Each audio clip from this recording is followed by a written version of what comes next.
ఎన్డీఏలో భాగస్వామ్యమైనటువంటి అటువైపు టీఎంసీ ఎంపీలు, ట్రెబల్ ఎంపీలు ఉన్నారు కదా వాళ్ళు, అలాగే శివసేనకు చెందినటువంటి ఎంపీలు సిండే శివసేనలో జాయిన్ అయ్యారు కదా, వీళ్ళకి తేనీటి విందు అల్పాహారం ఇచ్చారు నరేంద్ర మోదీ గారు.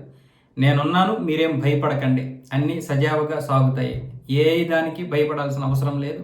అలాగే కొత్త వారికి సభలో మాట్లాడేటటువంటి అవకాశం రాలేదని కూడా విన్నాను, దాని గురించి కూడా ప్రయత్నాలు చేద్దాము అని చెప్పి నరేంద్ర మోదీ గారు అయితే వాళ్ళకి ధైర్యం చెప్పారు. అలాగే రాబోతున్నటువంటి బిల్లుల విషయంలో కూడా ఎలా పాస్ చేయాలి, ఏ విధంగా మాట్లాడుకోవాలి, ఏ విధంగా దీని గురించి ముందుకు వెళ్ళాలనేది దాని గురించి కూడా మాట్లాడుకున్నారు. అలాగే ఇటువైపు మిగతా ఎంపీలతో కూడా మాట్లాడారు.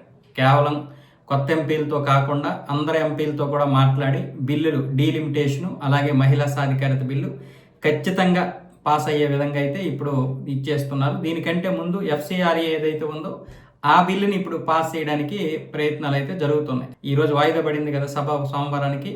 సోమవారం నుంచి శుక్రవారం మధ్య ఒక 2 బిల్లులు పాస్ చేయాలని చూస్తున్నారు.